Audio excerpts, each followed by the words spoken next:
પાટણના ચાણસ્માના ઝીલિયા રોડ પર ગેંગ વોરની એક અત્યંત ચોંકાવનારી અને સનસનાટી ભરી ઘટના સામે આવી છે। અહીં ખંડણીખોર ગેંગના અસામાજિક તત્વોએ જાહેરમાં આતંક મચાવ્યો છે, જ્યાં મસ્તાની ગેંગ અને વામૈયાના શખ્સો રૂપિયાની લેવડ દેવડ મામલે આમને સામને આવી ગયા હતા। હદ તો ત્યારે થઈ ગઈ જ્યારે આ ગુંડાઓએ ઘટના સ્થળે પહોંચેલી પોલીસ પર પણ હુમલો કરી દીધો। પોલીસને પીસીઆર વાન પર પથ્થરમારો અને હુમલો કરી પોલીસ જવાનોને જ પતાવી દેવાનું મોટું ષડયંત્ર રચાયું હોય તેવા દ્રશ્યો સર્જાયા હતા।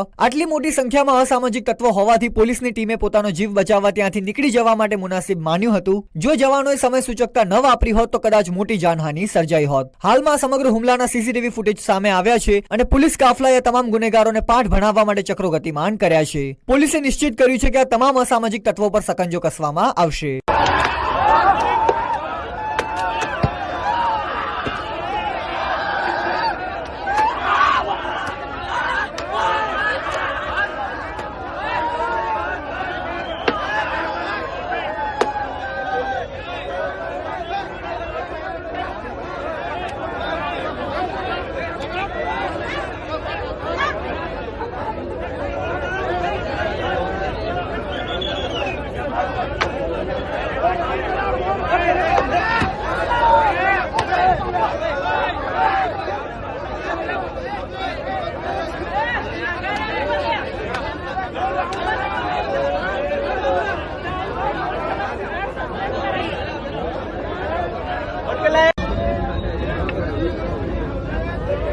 प्रॉब्लम है यार, ये